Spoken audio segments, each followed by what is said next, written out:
Company खरीदने के लिए करेज चाहिए, लेकिन लोग कर्ज ले लेते हैं।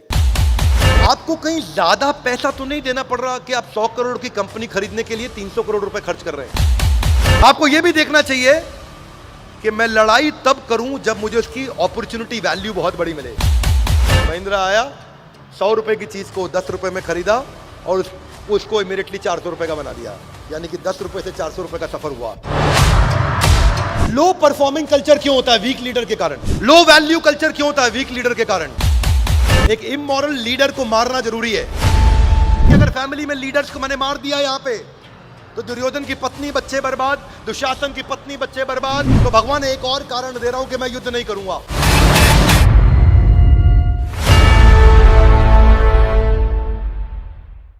स्वागत है आपका अगले अध्याय में, और आज हम ले रहे हैं भगवत गीता पहला अध्याय 43वां श्लोक। अर्जुन टेंशन में चल ही रहे हैं, पिछले श्लोक आप सुन चुके हैं। हमने चर्चा करी ethical decision versus emotional decision. ये हमने चर्चा करी थी कि एक एथिकल डिसीजन क्या होता है, इमोशनल। अर्जुन इमोशनल तो थे लेकिन साथ साथ एथिकल भी हैं। वो इंटेलिजेंटली सोचते हैं। तो हम इस श्लोक को पढ़ेंगे, मेरे पीछे श्लोक दोहराइएगा। उत्सन्न कुल धर्माणाम मनुष्या नाम जनार्दन नरके नियतम वासो भवतीति अनुशुश्रुमा।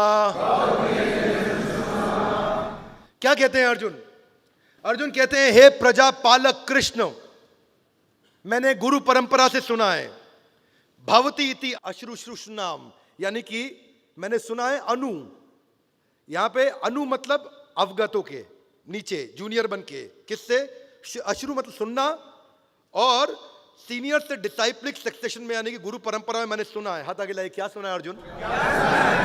मैंने ये सुना है कि जो कुल धर्म का विनाश करते हैं।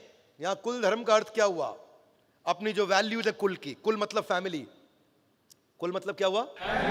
जो मेरे फैमिली की वैल्यूज हैं, जो फैमिली का जो अपना धर्म है। परिवार का एक धर्म होता है, एक फैमिली का एक वैल्यूज होती हैं, और जिनकी वो वैल्यूज समाप्त हो जाती हैं वो सदैव नरक में वास करते हैं। तो मैं जरा पीछे से रिलेट कर देता हूं। अर्जुन ये कह रहे हैं कि भगवान, अगर मैंने ये सब कौरवों को मार दिया तो इनका फैमिली वैल्यूज नष्ट हो जाएगा, क्योंकि पीछे केवल पत्नी और बच्चे रह जाएंगे। और अगर पीछे विधवा औरतें और बच्चे रह गए केवल, तो 1.39 पढ़ते हैं एक बार ये। कुलक्षये प्रणश्यन्ति कुल धर्मा सनातन धर्म नष्टे कुलम कृत्स्नम अधर्मो अभिभव्यतु। क्या कहते हैं कि कुल का नाश होने पर सनातन कुल परंपरा नष्ट हो जाती है, और इस तरह शेष कुल भी अधर्म में प्रवृत्त हो जाता है। यानी कि with the destruction of dynasty, सुनिए मेरी बात को, डायनेस्टी मतलब पूरा कुल, पीछे से जो कुल आ रहा है हमारा, दादा पिता परदादा, मैं, मेरा जो डायनेस्टी डिस्ट्रक्शन हो गया, जो फैमिली ट्रेडिशन इज वैंक्विश्ड, ट्रांसलेशन अंग्रेजी में, फैमिली ट्रेडिशन इज वैंक्विश्ड एंड दस the rest of the family, जो बचा हुआ परिवार है, वो अनइन्वॉल्व हो जाएगा। किसमें? किसी भी प्रकार के वैल्यू सिस्टम के साथ, किसी भी प्रकार के धार्मिक सांस्कृतिक पारिवारिक कार्यों में से समाप्त हो जाएगा। हाथ आगे लाइए। क्या मतलब? साधारण भाषा में इसका मतलब हुआ कि अगर फैमिली में लीडर्स को मैंने मार दिया यहां पे, तो दुर्योधन की पत्नी बच्चे बर्बाद, दुशासन की पत्नी बच्चे बर्बाद, कर्ण की पत्नी बच्चे, जिसकी भी पत्नी बच्चे हैं सब बर्बाद। तो भगवान एक और कारण दे रहा हूं कि मैं युद्ध नहीं करूंगा। कौन बोल रहे हैं ये? आगे अगली ट्रांसलेशन में कहते हैं, मैं 42 पढ़ता हूं आपके साथ में। जो लोग कुल परंपरा को विनष्ट कर देते हैं और इस तरह अवांछित संतानों को जन्म देते हैं, उनके दुष्कर्मों से समस्त प्रकार की सामुदायिक योजनाएं तथा पारिवारिक कल्याण के कार्य विनष्ट हो जाते हैं। यहां दो प्रकार की संतान होती है, एक कॉर्पोरेट संतान और एक फैमिली संतान। सुनना ध्यान से। कॉर्पोरेट संतान क्या है कि अगर लीडर करप्ट हो गया, अगर लीडर खत्म हो गया, अगर बढ़िया लीडर बर्बाद हो गया, तो जो आप एम्प्लॉय हायर करोगे वो गलत ही होगा। क्या मेरी बात समझ आ रही है? yes, ये कॉर्पोरेट संतान। पारिवारिक संतान कौन सी? अगर परिवार का लीडर नहीं रहा तो बच्चे कैसे पैदा होंगे? किसी गलत व्यक्ति के द्वारा बच्चे पैदा किए जाएंगे, क्योंकि पति रहा ही नहीं, तो इसलिए अवांछित संतानें होंगी। क्या मेरी बात समझ आ रही है? Loudly yes no? इसलिए अर्जुन कहना चाहते थे कि मैं युद्ध नहीं करूंगा, भगवान गड़बड़ हो जाएगी बहुत ज्यादा।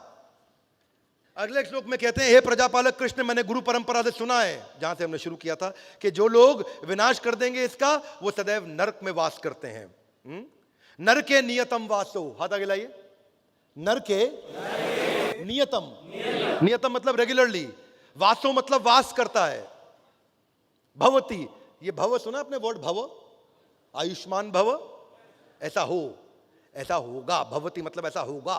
और ये मैंने सुना है, समझा है, सीखा है आज तक कृष्ण। तो क्या कृष्ण आप ये कहना चाहेंगे जो मैंने सीखा है वो गलत है? मैंने आप ही सब गुरुजनों से तो सीखा है, तो मैंने तो सही सीखा है, इसलिए हाथ आगे लाइए। हे भगवान, एक और कारण सुन लो। मैंने डिसीजन ले लिया है, मैं युद्ध नहीं करूंगा। तो अर्जुन ठीक कह रहे हैं, गलत कह रहे हैं? एक्चुअली अर्जुन ठीक भी कह रहे हैं, गलत भी कह रहे हैं, पर मायोपिक दृष्टिकोण से देख रहे हैं। अर्जुन अभी यह समझ नहीं पा रहे कि जब कई बार आपको एक इमोरल किंग को, एक इमोरल लीडर को मारना जरूरी है। हर कंपनी में कुछ इमोरल लीडर मिल जाते हैं, कभी कभी उनको मारना जरूरी है। हाथ आगे लाइए। कैसे मारेंगे? चाकू से? चाकू से नहीं। उनको मारने का तरीका क्या है? उनको बोले हमारे साथ जुड़े रहने के लिए बहुत बहुत धन्यवाद, दरवाजा है आपका, इंतजार कर रहे हैं, थैंक यू वेरी मच, आपकी जरूरत नहीं है। हाथ आगे लाइए। क्यों? क्योंकि आप ऐसे लीडर है ही नहीं जो टीम को लीड करते हैं। आपके अंदर स्पीड नहीं है, एफिशिएंसी नहीं है, विजन नहीं है, गोल नहीं है, आप एंगेज नहीं कर सकते। मुझे ऐसे लीडर की जरूरत नहीं। तो अर्जुन को ऐसे लीडर को मारना पड़ेगा। क्या मेरी बात समझ आ रही है? हाथ आगे लाइए। फिर प्रजा को दिक्कत होगी, यानी कि जो बाकी टीम मेंबर हैं उनके पास अगर लीडर नहीं तो उनको दिक्कत हो जाएगी। ऐसे ही परिवार में अगर पति नहीं, पिता नहीं, तो बाकी परिवार को दिक्कत होगी। तो अर्जुन ठीक तो कह रहे हैं कि गड़बड़ हो जाएगी, लेकिन अर्जुन यहां एक बात बड़ी कंसीडर करना भूल गए। हाथ आगे लाइए। वो क्या? अरे अर्जुन जब ये लड़ रहे हैं तो अर्जुन इस समय एमएनए का सबसे बड़ा प्रिंसिपल फॉलो कर रहे हैं। एमएनए क्या होता है? Mergers and acquisition. अर्जुन कौरवों की ऑर्गेनाइजेशन को एक्वायर करने जा रहे हैं। अर्जुन जीतने के बाद जितना कुरु वंश है वो युधिष्ठिर और अर्जुन के अंडर ही तो आने वाला है। सो कुल धर्म का नाश कैसे होता? अरे लीडर तो मैं खुद बनने वाला हूं जीतने के बाद, तो मैं डायरेक्शन दूंगा ना। और अर्जुन ये बात मिस कर रहे थे कि ये एमएनए का, मर्जर्स एंड एक्विजिशन का सबसे बड़ा एग्जांपल है। और अर्जुन को समझ नहीं आ रही थी उस समय, क्योंकि उन्होंने, भगवान ने इंटेलिजेंटली स्ट्रैटेजी चलाई थी ना। सेनयोर उभयोर मध्य, सेना के बीच में, जिसने पिछला एपिसोड नहीं देखा वो देख लीजिएगा, कि भगवान ऐसी जगह बीच में लेके आए ताकि अर्जुन इमोशनल हो गए वहां पे। लो परफॉर्मिंग कल्चर क्यों होता है? वीक लीडर के कारण। लो वैल्यू कल्चर क्यों होता है? वीक लीडर के कारण।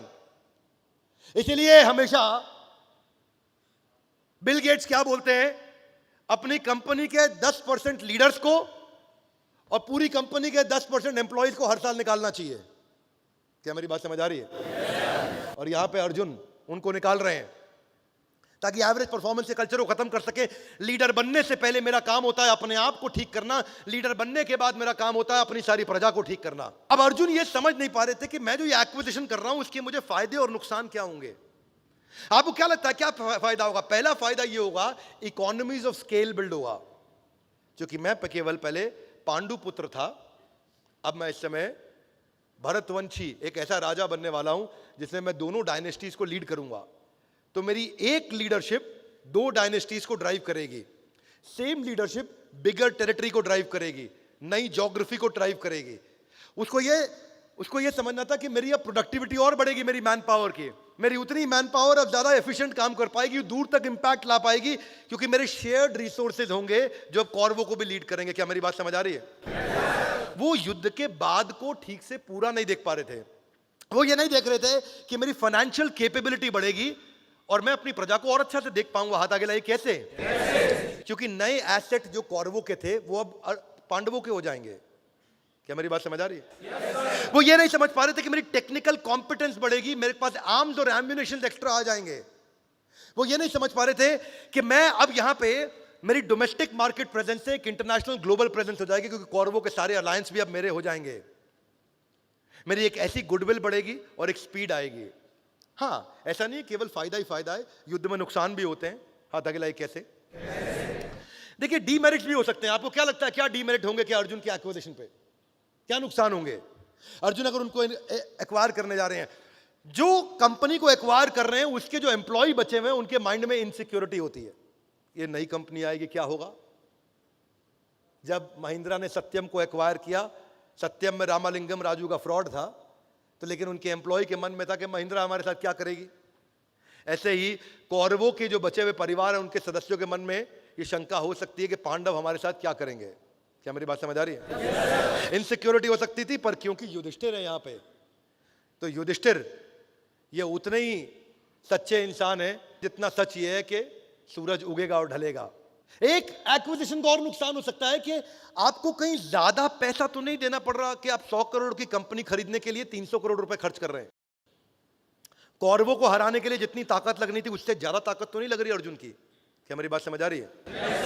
या फिर यह भी हो सकता है कि जिस कंपनी को एक्वायर कर रहा हूं उस कंपनी के एम्प्लॉयज का मेरा कल्चरल मिसफिट है, उनकी सोचने का तरीका अलग है, मेरे सोचने का तरीका अलग है। ये अच्छी लीडरशिप से ठीक कर सकते हैं। पद्म विभूषण लक्ष्मी निवास मित्तल, जो कि एक समय पे दुनिया के चौथे सबसे रईस इंसान बने थे लगभग 2011 में, आज 54वें सबसे शक्तिशाली व्यक्ति हैं पूरी पृथ्वी के। लक्ष्मी निवास मित्तल, जिनकी कंपनी का नाम है आर्सिलर मित्तल। आखिरी कील जब उन्होंने ठोकी थी ना, उन्होंने आर्सिलर कंपनी खरीद ली थी। उनकी शुरुआत 1960s 70s में इंडोनेशिया की एक वीक स्टील कंपनी जो कि फेल हो चुकी थी उसको खरीदने से हुई। लक्ष्मी निवास मित्तल ने अपना बनाया हुआ धंधा नहीं किया क्रिएट, हमेशा 100 रुपए की कंपनी को 20 रुपए में खरीदा, गोरिल्ला वॉरफेयर, और उसको बाद में 200 रुपए का बनाया। क्या मेरी बात समझ आ रही है? 100 करोड़ की कंपनी को 20 करोड़ में खरीदा और बाद में 200 करोड़ बनाया। आर्सिलर मित्तल को फोर्ब्स की लिस्ट में आज 57वां सबसे शक्तिशाली आदमी माना जाता है दुनिया का। उनकी बेटी जो है वानिशा की जब शादी हुई थी तो दुनिया की दूसरी सबसे महंगी शादी मनाई गई थी। हाथ आगे लाइए, इतना पैसा कहां से आया? कौरवों को एक्वायर करके। उन्होंने बहुत कौरवों को एक्वायर किया था, जैसे यहां पांडुपुत्रों ने किया, और उसीलिए वो आगे बढ़े।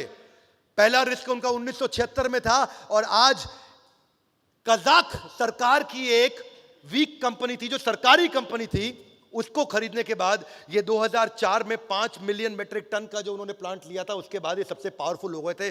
बचा हुआ केवल एक कॉम्पिटिटर था इनका, आर्सिलर। जिस दिन आर्सिलर को भी खरीद लिया उसके बाद इनके खिलाफ सामने खड़ा होने वाला कोई नहीं बचा। अब पूरी दुनिया के अंदर सबसे बड़े प्लेयर बन चुके हैं, और दुनिया का 15% स्टील लोहा केवल यही बनाते हैं। और इनके बारे में कहा जाता है कि ये स्टील का प्लांट खरीदते हैं, उसको सोने का प्लांट बना देते हैं। स्टील को गोल्ड में कन्वर्ट करने की क्षमता है इनके पास। ये आर्सिलर मित्तल। पर ये नहीं है कि यार मैं भी खरीदूंगा। आप में से कई लोग खड़े हो जाएं जो वीडियो देख रहे हैं, हम हूं आर्सिलर मित्तल, क्या करना है आपको? कंपनी खरीदनी है? बोले हाँ खरीदनी है। बोले कैसे लेंगे? कंपनी खरीदने के लिए हाथ आगे लाइए, करेज चाहिए। क्या चाहिए? लेकिन लोग कर्ज ले लेते हैं। क्या ले लेते हैं? वो कर्जा ले लेते हैं, करेज नहीं बढ़ाते। और वही हुआ एमटेक ऑटो के साथ। अरविंद धाम बिलियन टू बस्ट, सबसे बड़े अरबपतियों में आज धूल में आकर के मिट्टी में मिल गए। हाथ आगे लाए, क्यों? ये भी खरीद लूं, वो भी खरीद लूं, यहां भी खरीद लूं, वहां भी खरीद लूं, और कर्जा ले लो, और कर्जा ले लो। 28 प्लांट से 54 प्लांट ऐसे ही पहुंच गए। यही हुआ किंग ऑफ गुड टाइम्स के साथ में। विजय माल ले गया, क्यों? वो जो देखो खरीद रहा था, जो मन कर रहा था खरीद रहा था। रात को ड्रिंक करते करते बातचीत चली, किसी ने आदमी उसके साथ अकड़ गया बात में, बोला तुझे खरीद लूंगा भाई, तुझे आज ही खरीद लेगा। King of good times. कर्जा ले लेकर के खरीदोगे बहुत दिक्कत होगी। वीडियोकॉन के साथ भी यही हुआ। वेणुगोपाल धूत कर्जा लेकर, करेज नहीं, कर्जा। भूषण स्टील, बाद में टाटा स्टील ने उसे खरीदा। दूसरा चीज, यही अर्जुन को भी समझना था। ऐसा तो नहीं है कि मैं कर्जे में डूब रहा हूं, लेकिन अर्जुन ने इक्विटी डाइल्यूट करी थी, डेट फंडिंग नहीं करी थी। हाथ आगे लाइए, कैसे? अर्जुन पार्टनर्स लेकर के आए थे, अलायंसेस लेकर के आए थे, दूसरे राजा साथ में लेकर के आए थे, उधार लेके नहीं आए थे। एमटेक ऑटो के अरविंद धाम को मालूम नहीं था, वो उधार लेकर के आए थे बाजार में। अर्जुन हिस्सेदारी शेयर करके आए थे। बोले जीतेंगे अगर हम तो इतना हिस्सा तुम्हारा, तुम यहां के राजा, इतना हिस्सा तुम्हारा, तुम यहां के। अब भगवान कृष्ण की तो फिलॉसफी यही थी। जरासंध को जब मारा तो जरासंध के पुत्र को मगध नरेश बना दिया। भगवान कृष्ण की पहले से यही फिलॉसफी थी। तो ये क्या करते हैं? ये हिस्सेदारी देते हैं। वीडियोकॉन क्या करता है? एमटेक ऑटो क्या करता है? जेपी ग्रुप क्या करता है? शशि रुइया, रवि रुइया, एसआर रुइया ब्रदर्स क्या करते हैं? ये सब के सब लोग यही कॉमन गलती किया। तो दुर्योधन अर्जुन उस मामले में इंटेलिजेंट। बजाज कंज्यूमर केयर ने गलती किया, वो Bajaj almond drop hair oil बनाता है, सुना आपने? बहुत बढ़िया हेयर ऑयल है, मैंने काफी यूज किया है। पहले इस्तेमाल किया करता था मैं उसका आमंड ड्रॉप हेयर ऑयल, उनकी एक ही प्रोडक्ट, लेकिन बाद में उन्होंने नोमार्क्स कंपनी खरीद ली। क्या खरीद ली? एक्विजिशन। कंपनी अच्छी है, पर ये कैलकुलेट नहीं किया कि मैं इसे बेचूंगा कैसे। हाथ आगे लाइए। क्यों? आमंड ड्रॉप मिलता है एफएमसीजी में, बनिए की दुकान पे, राशन की दुकान पे। नो मार्क्स बिकता है दवाई की दुकान पे, केमिस्ट की दुकान पे। मेरी जो सारा डिस्ट्रीब्यूशन नेटवर्क था वो राशन की दुकान का था। अब मुझे इसके चक्कर में नया डिस्ट्रीब्यूशन नेटवर्क बनाना पड़ गया, जो दवाई की दुकान के लिए पूरी नई टीम हायर करनी पड़ी, क्योंकि आज तक टीम तो राशन के हिसाब से सेट थी। तो वो प्रोडक्ट लेते जो राशन की दुकान पे बिकता, तो मेहनत नहीं करनी पड़ती, पूरी की पूरी एक प्रोडक्ट के चक्कर में नई टीम ने तैयार करनी पड़ती।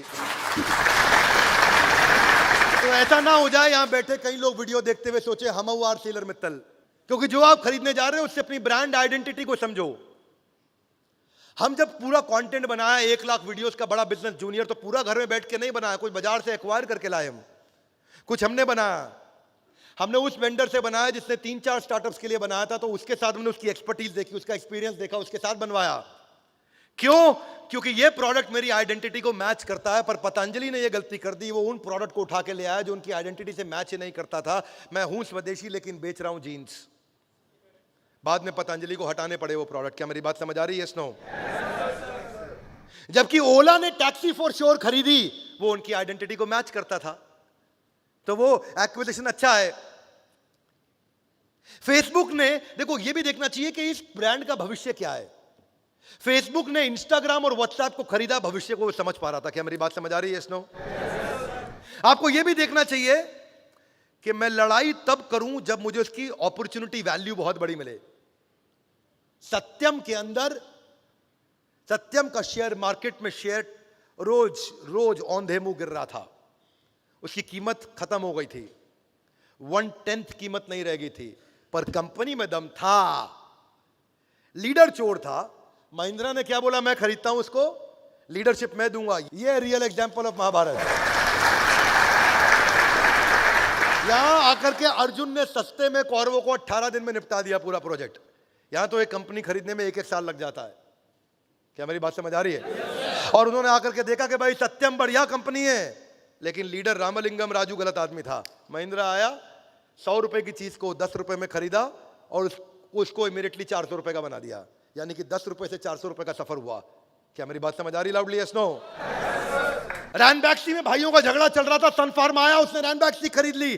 कल्पना सरोज मामूली हवलदार की बेटी थी, कमानी ट्यूब जो कि सिख कंपनी कर्जे में डूबी, उसको खरीद ली, उसने उसको टर्न अराउंड किया। आज कल्पना सरोज को पूरा देश जानता है, उसको पूरा देश मानता है। उसकी कहानी सुनकर के लोगों की आंखों में आंसू आ जाते हैं। आज वो बड़ा बिजनेस की प्रोफेसर भी है। 2 तरीके हैं बाजार में घुसने के, या तो अपना नया प्रोडक्ट बना करके लेके आओ, या सामने का रेडीमेड प्रोडक्ट खरीद लो। नया बना के लाके तो जीरो से काम चालू करोगे, सामने का रेडीमेड खरीदोगे तो अगर वो 100 करोड़ का धंधा कर रहा है तो आप 101 करोड़ से चालू करोगे। और इन सब का गॉड फादर, बिग डैडी, इन सब के बड़े पापा कौन है ना पृथ्वी पे? वो तो बात ठीक है, वो सबसे बड़े पापा है, हो सकता मान सकते हैं, मैं आपको प्रणाम करता हूं उसके लिए, आपकी भावना के लिए, आपकी फीलिंग्स के लिए। लेकिन अभी भारतवर्ष में इन सब का सबसे बड़ा गॉड फादर है वो है गौतम भाई अडानी।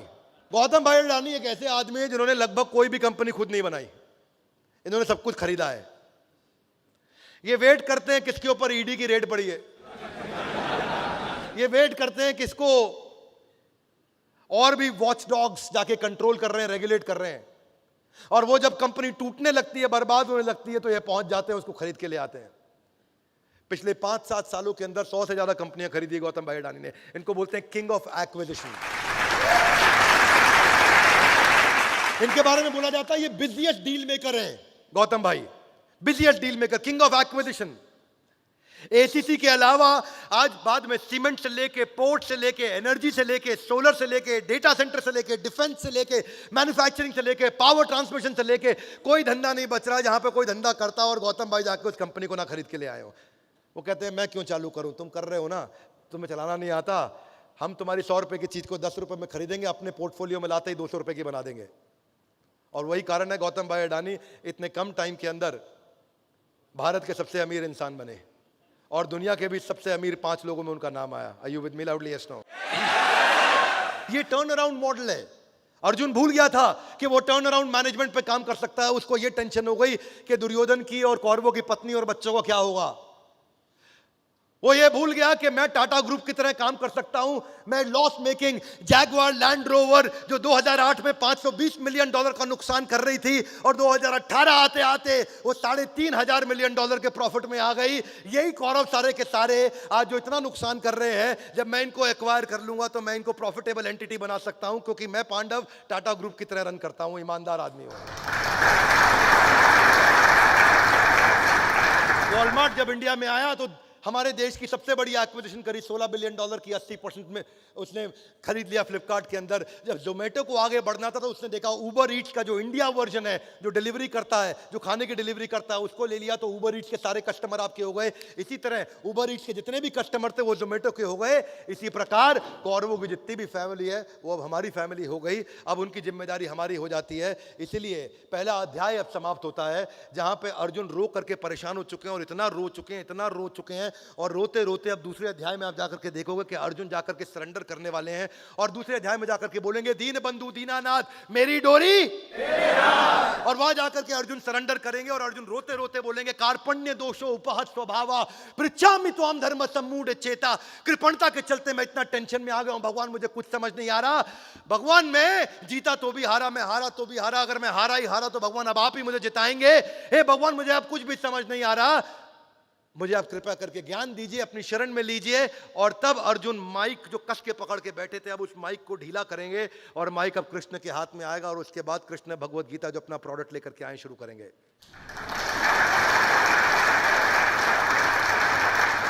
इसी के साथ हमारा पहला अध्याय समाप्त होता है। Gita in action a powerful series का हर वीडियो आपको देखना चाहिए।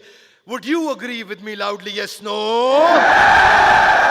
गीता इन एक्शन सीरीज का हर वीडियो आपको देखना चाहिए, जिससे आपकी बुद्धि खुलती है और आपको बिजनेस भी, अपना जीवन भी, अपने रिश्ते भी, अपना जो भी आप जीवन में सफलता जहां भी चाहते हैं उन गोल्स को आप अचीव कर सकेंगे, क्योंकि आप कृष्ण और अर्जुन की एक ऐसी देवी चर्चा को सुनने वाले हैं जो सबसे बुद्धिमान लोग जो सबसे बड़े क्राइसिस के अंदर सबसे बड़ी बुद्धिमत्ता की चर्चा कर सकते हैं। हम तो यहाँ एयर कंडीशन रूम में बैठे हैं और आप जो कैमरा में मोबाइल में देख रहे हैं आप भी कंफर्टेबल सिचुएशन में देख रहे होंगे, लेकिन कुछ समय दुर्योधन और कृष्ण और अर्जुन उस समय कंफर्टेबल सिचुएशन में नहीं थे। वो युद्ध भूमि के बीच में ऐसी बुद्धिमत्ता की चर्चा करी। सोचिए कितने बुद्धिमान होंगे, जो आज के परिप्रेक्ष्य में 5200 साल बाद भी उतनी प्रासंगिक है। इसलिए भगवत गीता की ये सारी सीरीज को हर व्यक्ति को सुनना चाहिए, आकर के सारे एपिसोड जरूर देखने चाहिए। हमारे साथ जुड़े रहने के लिए वर्ल्ड के नंबर 1 एंटरप्रेन्योर यूट्यूब चैनल को आकर सब्सक्राइब करने और करवाने के लिए आप सबका और उधर भी आप सबका हृदय की गहराई से प्रेम पूर्वक बहुत बहुत